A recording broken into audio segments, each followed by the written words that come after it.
All right, what's good? What's good? What's good, people? This is the Chicago Sports Talk Michael back at it again with another video slash topic.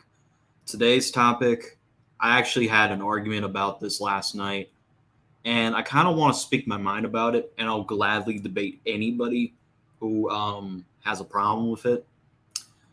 Why I believe wins and losses records are not a quarterback stat. But for some other reason, there are casuals, NFL media experts saying that it does matter. So let's take it for reference.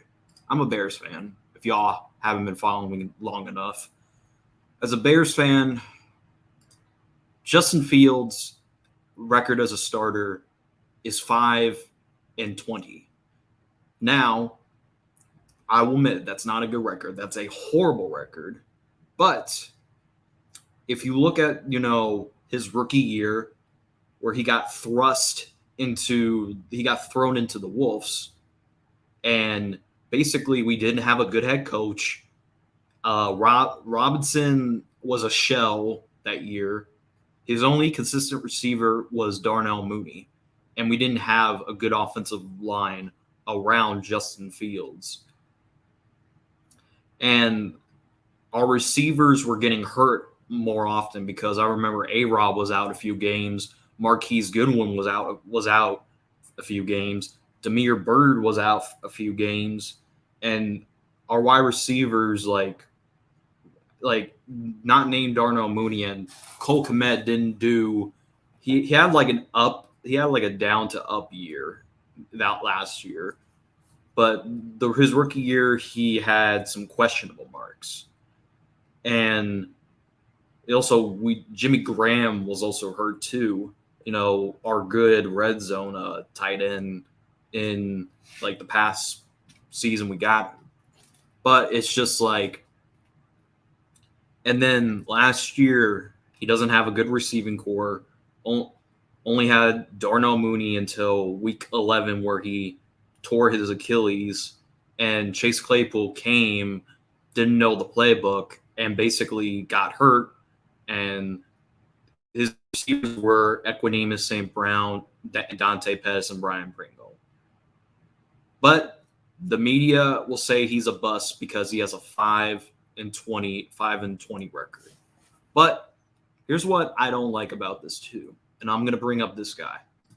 Y'all know him very well. Let's talk about DeSean Watson. So, be like, well, why are you bringing up DeSean Watson? That's a good question.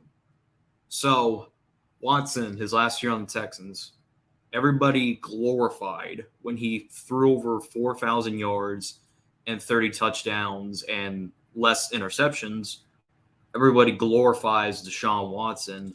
But does it really matter?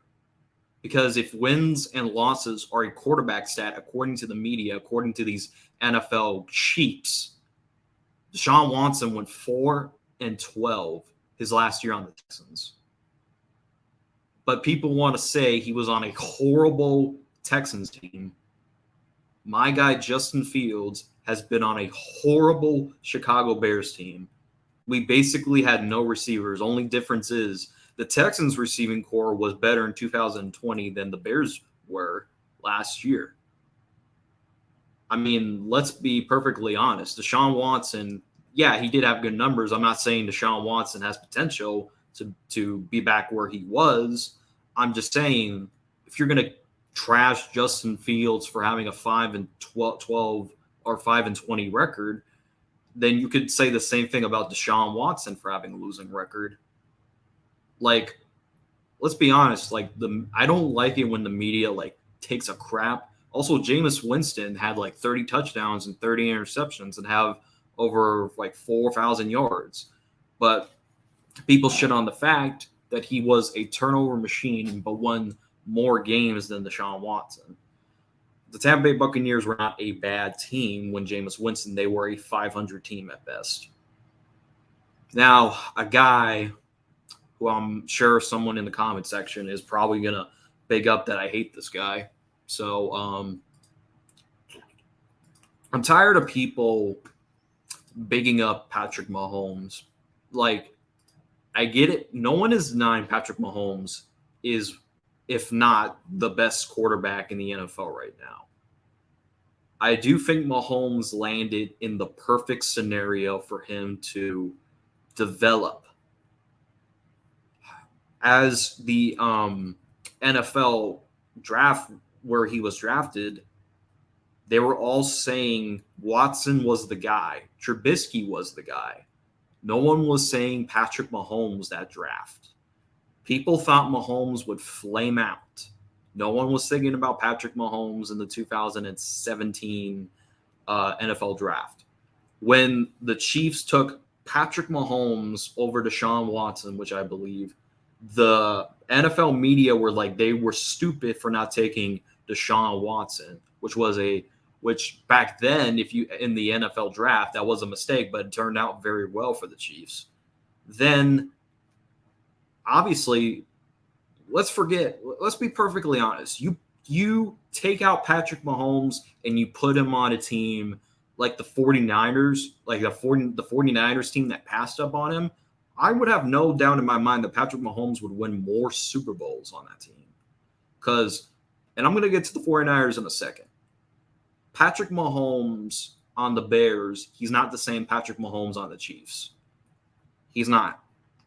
Will he put up good numbers? Maybe. We don't know. But I love how Bears fans think that we would have succeeded with Patrick Mahomes, but they don't look at the full context of what our team was in those years when we had Trubisky as our quarterback.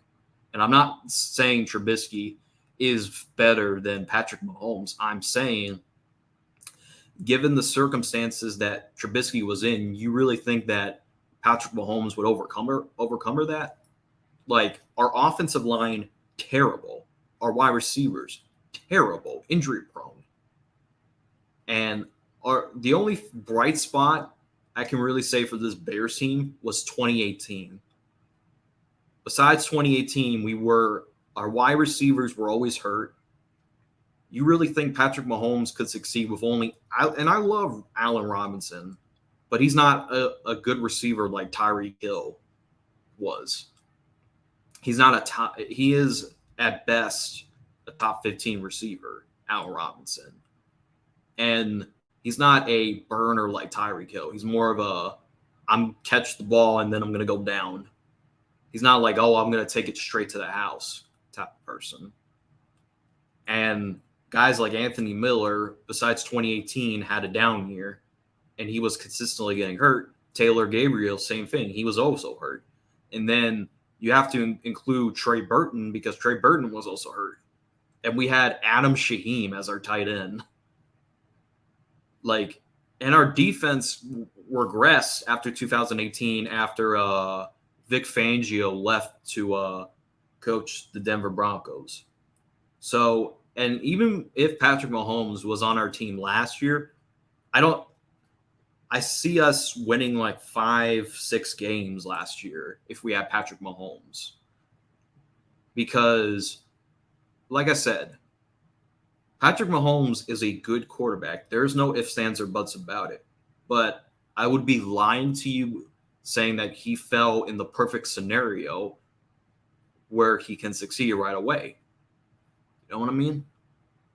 And a team like the 49ers, they have had they had below average to average quarterbacks their entire decade. I've been saying that the 49ers are the greatest team ever in this decade to never win a Super Bowl. And do you want to know why? They win games, but they don't have a good quarterback in the end. But they're somehow winning games because their roster is great around them. So it doesn't matter who the quarterback is as long as they can be consistent and be a game manager like Alex Smith and Colin Kaepernick were. But and Jimmy Garoppolo, they still won games in the end. And they couldn't win the Super Bowl in the end because, they didn't have a good quarterback to, be there to get them over the hump. And that's why I feel like Justin Fields will have a winning record this year, and he will have a winning record in the next 2 seasons.